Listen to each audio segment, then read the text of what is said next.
بسم اللہ الرحمن الرحیم۔ آج ہم بات کریں گے کہ شب قدر 2024 کس مہینے میں آ رہی ہے، کس دن میں ہے، اس کی تاریخ کیا ہے، ڈیٹیل میں آج انشاءاللہ ہم بات کریں گے۔ تو یاد رکھیں، جو ہمیں حکم دیا گیا ہے وہ یہ ہے کہ رمضان المبارک کے آخری عشرے میں شب قدر کو طاق راتوں میں تلاش کرو، یعنی یہ رمضان کی 21 تاریخ، 23 تاریخ، 25 تاریخ، 27 تاریخ اور 29 تاریخ کو یہ راتیں تلاش کرنی چاہیے۔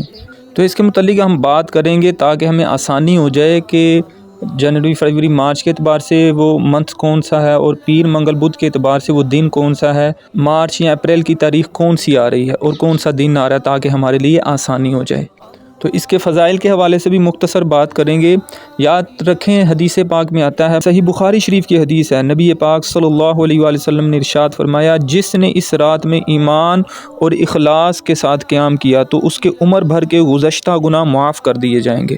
اور اللہ تعالیٰ قرآن کریم میں فرماتا ہے، لیلۃ القدر خیر من الف شہر، کہ لیلۃ القدر 1000 مہینوں سے بہتر ہے۔ اور فرمایا تنزل الملائکۃ والروح، اس میں فرشتے نازل ہوتے ہیں۔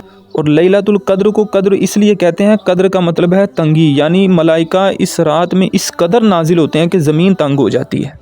تو اندازہ لگائیں کہ لیلۃ القدر خیر من الف شہر 1000 مہینوں سے بہتر ہے، یعنی اس رات عبادت کرنے والوں کو 1000 ماہ یعنی 83 سال 4 ماہ سے بھی زیادہ ثواب عطا کیا جاتا ہے۔ اتنی دیر اس کو عبادت کا کہ ایک بندے نے 83 سال 4 ماہ عبادت کی ہو، اتنا ثواب اس کو عطا فرمایا جاتا ہے۔ اور اس رات میں حضرت جبرائیل اور فرشتے نازل ہوتے ہیں اور پھر عبادت کرنے والوں سے مصافحہ کرتے ہیں۔ اور حضرت سیدنا انس بن مالک فرماتے ہیں کہ ایک بار ماہ رمضان مبارک تشریف لایا تو نبی دو عالم صلی اللہ علیہ وآلہ وسلم نے فرمایا، تمہارے پاس ایک مہینہ آیا ہے جس میں ایک ایسی رات ہے جو 1000 مہینوں سے افضل ہے۔ جو شخص اس رات سے محروم رہ گیا گویا تمام کی تمام بھلائی سے محروم رہ گیا۔ اور فرمایا، اس کی بھلائی سے محروم نہیں رہتا مگر وہ شخص جو حقیقتاً محروم ہے، یعنی بد نصیب ہے وہ شخص جو اس رات کو پائے اور اس کی عبادت نہ کرے، اللہ کو راضی نہ کر سکے، قیام نہ کرے اور الٹا گناہ کرے۔ تو اب بات کر لیتے ہیں کہ دن اور تاریخ کون سا ہے۔ تو سب سے پہلے جو طاق رات آ رہی ہے وہ ہے 21ویں رات، رمضان مبارک کی 21ویں رات۔ وہ دن کون سا آ رہا ہے، تاریخ کون سی آ رہی ہے، وہ آپ سن لیں، 31 مارچ اور اتوار کا دن ہے۔ یعنی جس دن جنہوں نے اعتکاف بیٹھنا ہے وہ اعتکاف بیٹھیں گے۔ تو 31 مارچ یعنی کہ اتوار کا جو دن ہے، سنڈے نائٹ میں آپ جو ہے نا عبادت کریں گے، یہ پہلی طاق رات ہے۔ اور نمبر 2 پہ جو 23 رمضان مبارک کو دوسری طاق رات آ رہی ہے، اس کا دن اور تاریخ کیا ہے، وہ ہے 2 اپریل اور دن آ رہا ہے منگل کا، یعنی منگل کو آپ ٹیوزڈے نائٹ میں آپ عبادت کریں گے۔ اسی طرح تیسری طاق رات جو ہے 25 رمضان المبارک کو ہے اور وہ تاریخ کے اعتبار سے 4 اپریل ہے اور تھرسڈے یعنی کہ جمعرات کا دن ہے۔ تو آپ تھرسڈے نائٹ کو یعنی جمعے سے پہلے جو رات ہے آپ اس میں عبادت کریں گے۔ اسی طرح 27 رمضان مبارک جو کہ زیادہ قوی امکانات اس رات میں بھی ہوتے ہیں، 27 رمضان مبارک کو زیادہ لوگ جو ہے عبادت کی طرف توجہ کرتے ہیں۔ تو وہ دن اور تاریخ کون سی آ رہی ہے، وہ تاریخ ہے 6 اپریل اور دن آ رہا ہے سیچرڈے یعنی کہ ہفتے کا ہے۔ سیچرڈے نائٹ میں جو ہے آپ عبادت کریں گے، 27ویں کی رات ہے۔ اسی طرح 29ویں رمضان مبارک کب آ رہی ہے، وہ 8 اپریل کو آ رہی ہے، یعنی تاریخ اس میں کیا ہے 8 اپریل اور دن ہے پیر کا۔ پیر کو منڈے نائٹ میں آپ جو ہے نا عبادت کریں گے۔ تو آپ ان تمام طاق راتوں میں ضرور عبادت کریں، اللہ تعالیٰ کو راضی کریں۔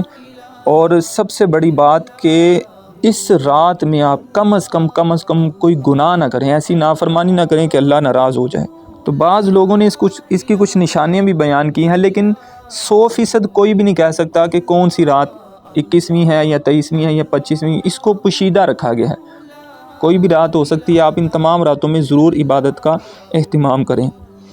تو شب قدر کی علامات یہ ہیں کہ وہ مبارک شب کھلی ہوئی، روشن اور بالکل صاف اور شفاف ہوتی ہے۔ اس رات میں نہ زیادہ گرمی ہوتی ہے نہ زیادہ سردی، بلکہ یہ رات معتدل ہوتی ہے کہ اس رات میں چاند کھلا ہوا ہوتا ہے۔ اس پوری رات میں شیاطین کو آسمان کے ستارے نہیں مارے جاتے۔ مزید نشانیوں میں سے یہ بھی ہے کہ اس رات کے گزرنے کے بعد جو صبح آتی ہے اس میں سورج بغیر شعاع کے طلوع ہوتا ہے اور وہ ایسا ہوتا ہے گویا کہ 14ویں کا چاند ہوتا ہے۔ اللہ عز و جل نے اس دن طلوع آفتاب کے ساتھ شیاطین کو نکلنے سے روک دیا، یعنی اس ایک دن کے علاوہ ہر روز سورج کے ساتھ شیطان بھی نکلتا ہے، لیکن اس دن نہیں نکلتا۔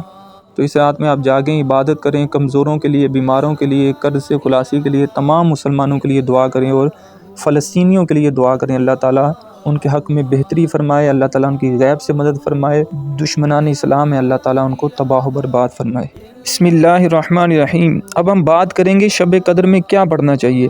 امیر المؤمنین حضرت مولا کائنات علی المرتضیٰ شیر خدا کرم اللہ تعالی وجہ الکریم فرماتے ہیں، جو کوئی شب قدر میں سورہ قدر کو 7 بار پڑھتا ہے، اللہ عز و جل اسے ہر بلا سے محفوظ فرما دیتا ہے، اور فرمایا 70,000 فرشتے اس کے لیے جنت کی دعا کرتے ہیں، اور فرمایا جو کوئی سال بھر میں جب کبھی جمعہ کے روز نماز جمعہ سے پہلے 3 بار پڑھتا ہے، اللہ عز و جل اس روز کے تمام نماز پڑھنے والوں کی تعداد کے برابر نیکیاں لکھتا ہے۔ شب قدر کی دعا کیا ہے؟ اس کے متعلق جامع ترمذی شریف کی حدیث ہے، حضرت عائشہ صدیقہ رضی اللہ تعالی عنہا فرماتی ہیں، میں نے نبی دو عالم صلی اللہ علیہ وسلم کی خدمت بابرکت میں عرض کی، یا رسول اللہ صلی اللہ علیہ وآلہ وسلم، اگر مجھے شب قدر کا علم ہو جائے تو کیا پڑھوں؟